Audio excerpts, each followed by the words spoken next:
Hello, everyone. Welcome to my talk. My name is Ulugбек Kamilov. I'm an assistant professor at Washington University in St. Louis, where I'm also at the director of computational imaging group.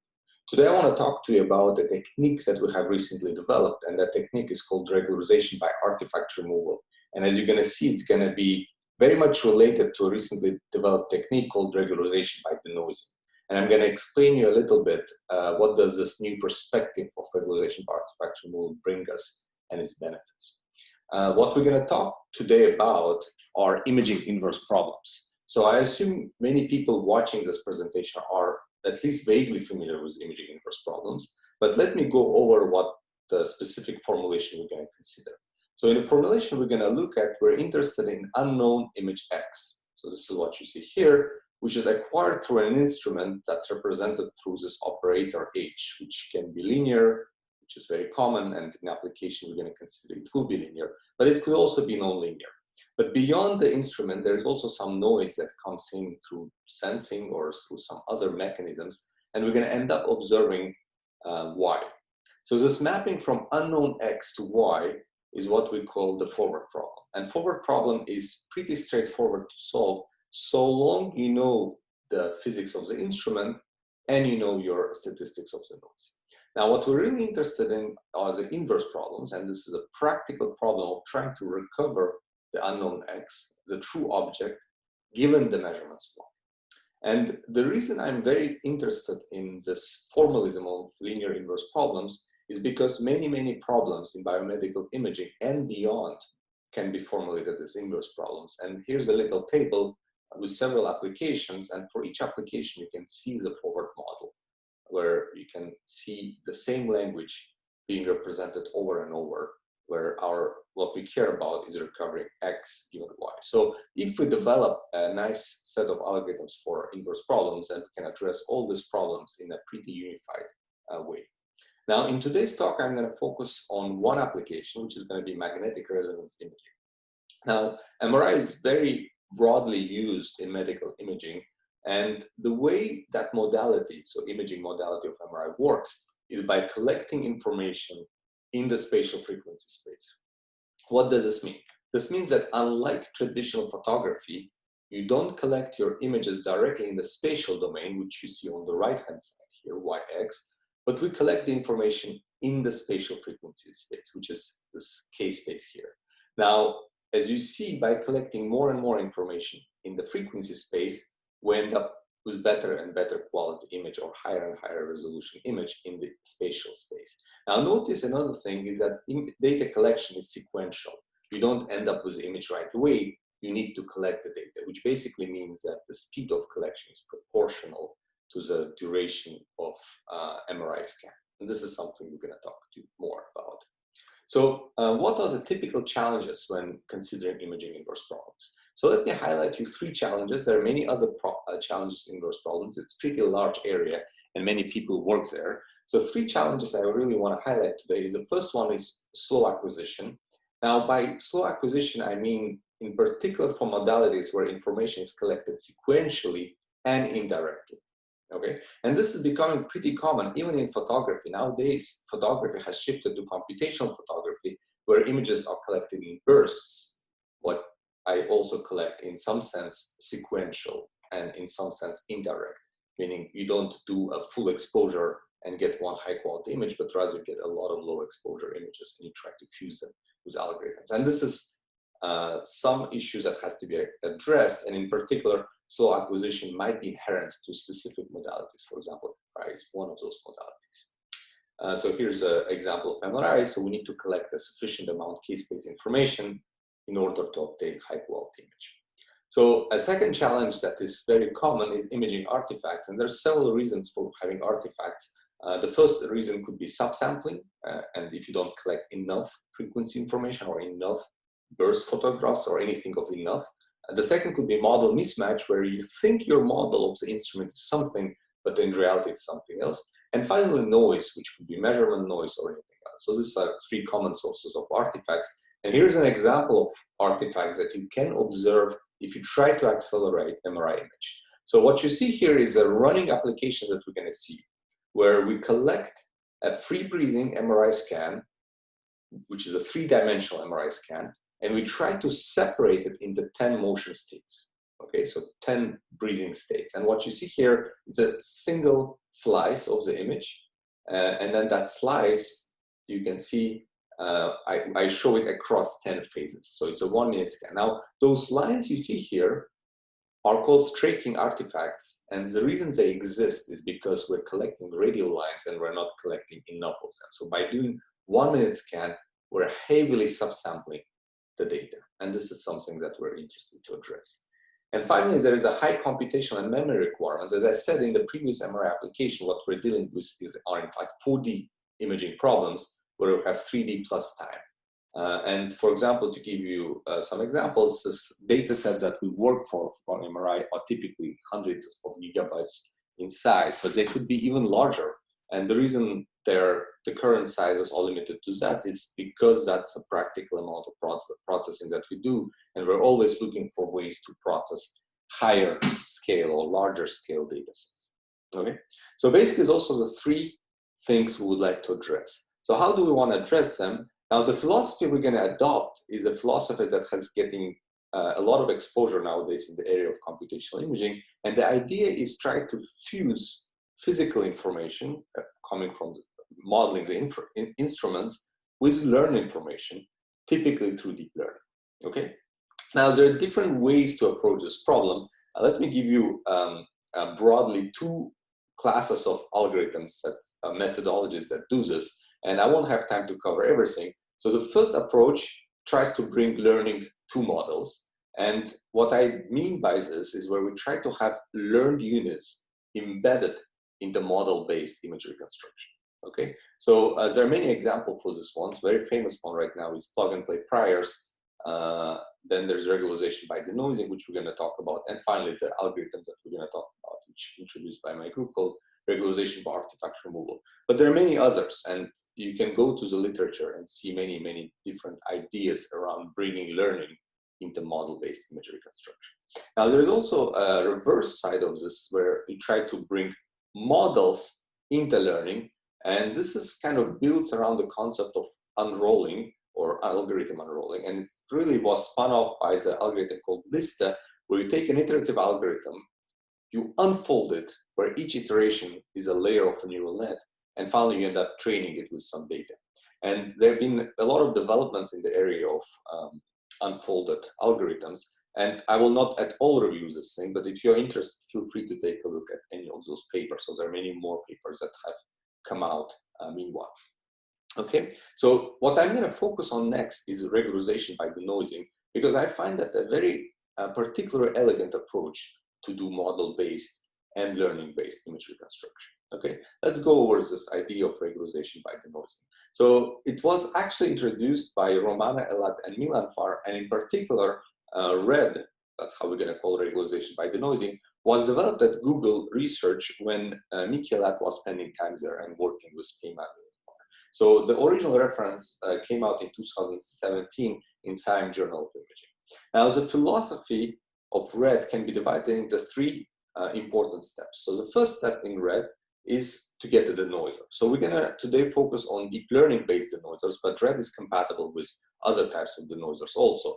Now, for example, in the case of deep learning, the denoiser can be obtained by training a prior or CNN, convolutional neural network, to denoise images. So you're going to take a set of images, you're going to add additive white Gaussian noise to them, and you're going to train your neural network to remove this to give you noise-free images. Okay, so that's one approach to obtain a denoiser, and this has been a very broadly used approach, which got some success in practical applications. Okay, now once you get this denoiser, and typically what we do is we end up with denoisers that could be trained for several noise levels or could be one noise level. There are different authors in literature try to different approaches. But in any case, once you have a denoiser, what you do is you formulate an iterative image formation algorithm that resembles gradient descent. So here's an algorithm. So you can see it's an iterative. We go from xt minus 1 to xt.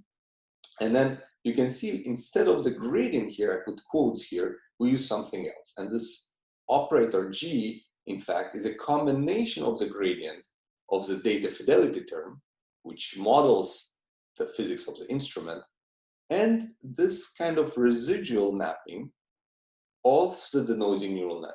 What do I mean a residual? It's a difference between the input and the output of the neural network. Okay, so this is really how the red term infuses the information from the neural network. Okay, so this is the second step. We're going to discuss a little bit more about this algorithm in a few slides down the road, but let me give you a very interesting interpretation offered in the original paper in terms of an objective function. So under some conditions that have been specified in the original paper and discussed also in the paper by Richhorst et al., you can in fact say that the algorithm, this red algorithm, is minimizing an objective function, where there is G here, which is a data fidelity term, where regularizer is specified explicitly from the denoiser. So you kind of reverse engineer regularizer from the denoiser, and note there are two terms. So what you're really trying to do is to push that residual to be orthogonal to the xt. And there's a lot more theory about it, and there's some condition when there's a valid. So I invite people to take a look at those papers if you're very much interested in the theory of red. Okay. Now today, what we want to do is we want to push red a little bit further. And what I'm going to discuss is a framework called regularization by artifact removal, which is an extension of red, and an extension that leads to some new insight. And this is in fact our publication that was just recently accepted to be published in Journal of Selected Topics in Signal Processing. There is a special issue on domain-enriched deep learning, and you'll be able to soon read the full manuscript there. But you can also get the latest preprint online on arXiv. And this was done in collaboration with several people. Now, there are three things I want to address when discussing the rare, and when I'm going to explain you what the rare is. The first thing is regularization by artifact removal. Notice the artifact removal instead of denoising. Okay, it's a slight change, but it's a slight change, in fact, fixes a misconception somebody might have about red, and we're going to discuss this a little bit more.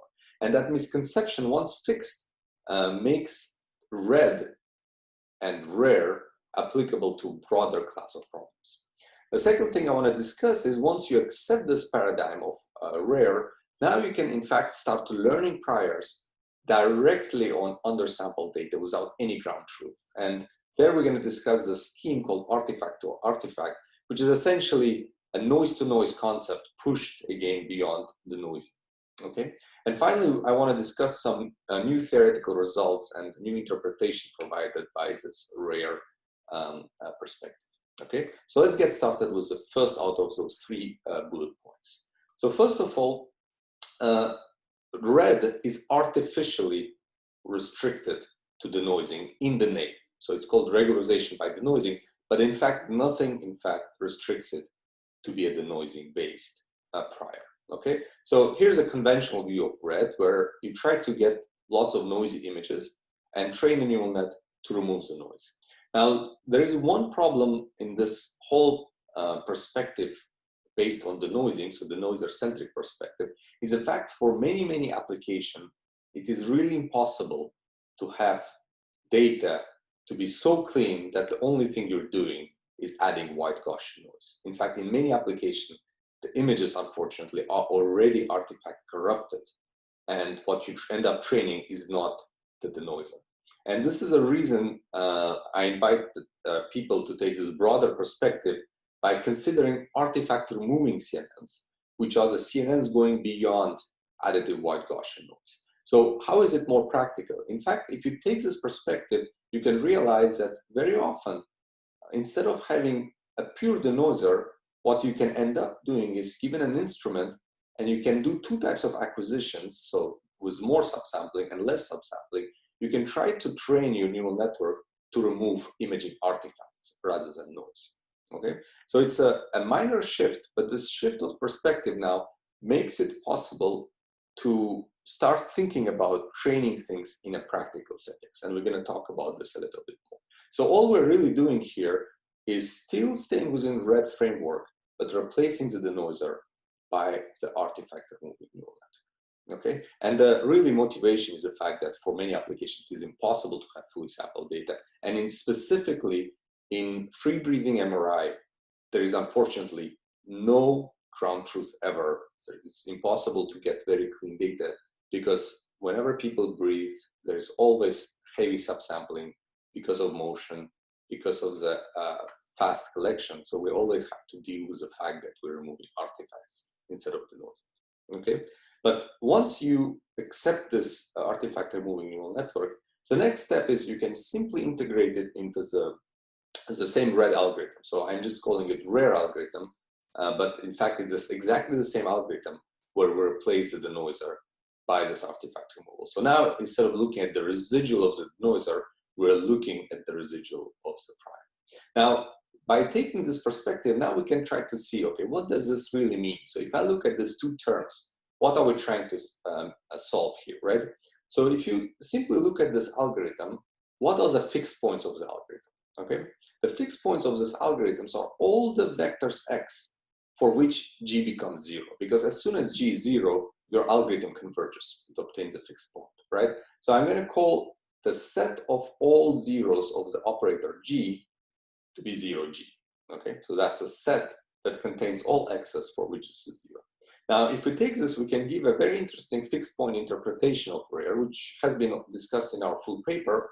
So now, if there is some image x star, which is at intersection of the 0 set of the gradient, okay, so this is a data fidelity term, and the 0 set of data fidelity term are the set of vectors that minimize the data fidelity term if it is convex, right? An intersection with the fixed points of artifact removing neural net. So what are the fixed points? In fact, fixed points is when the input and output are the same, meaning x minus rx will be 0, okay?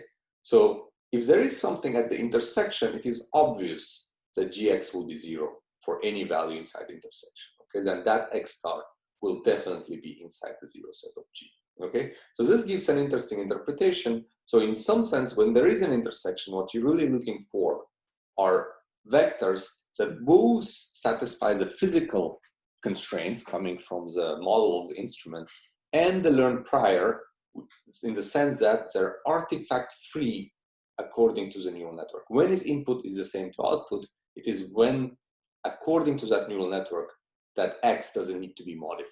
Okay, so that's an interesting interpretation. On the other hand, if there is nothing in the intersection, meaning that the intersection is empty, then you can still interpret the solution of RARE, so X star, as an equilibrium point that tries to control an equilibrium between those two operators, the residual of the neural net and the data fidelity term. Okay, so this is kind of the an interpretation of RARE/RED, meaning the RED framework, where you extend the prior beyond the white Gaussian with denoisers.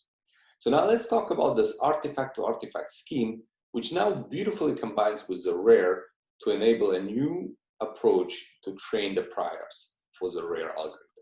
So what is an artifact? It's a very simple recipe. So imagine the scenario where you do not have access to the ground truth. So for example, in MRI case, right?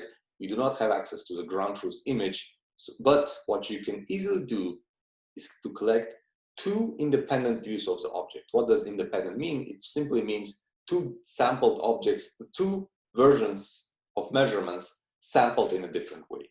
For example, in the case of MRI, you can collect, in the first case, set of lines that are different from the second set of lines, okay? So what you do have access are two measurements, y1i and y2i, and I meaning an element of the whole data set, okay?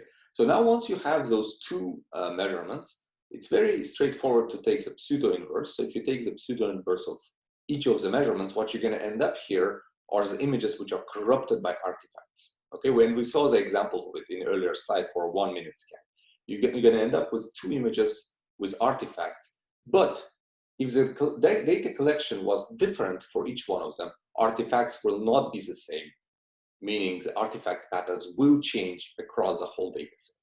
Now, the principle of artifact to artifact, which was inspired from noise to noise, is to simply train the neural network to map one artifact corrupted image to the second artifact corrupted image, with an understanding that in principle, the neural network will end up learning more of the object rather than of the artifacts. And in practice, this happens very nicely. And I invite people to actually read the full paper to see a lot more examples and the discussion on the artifact network.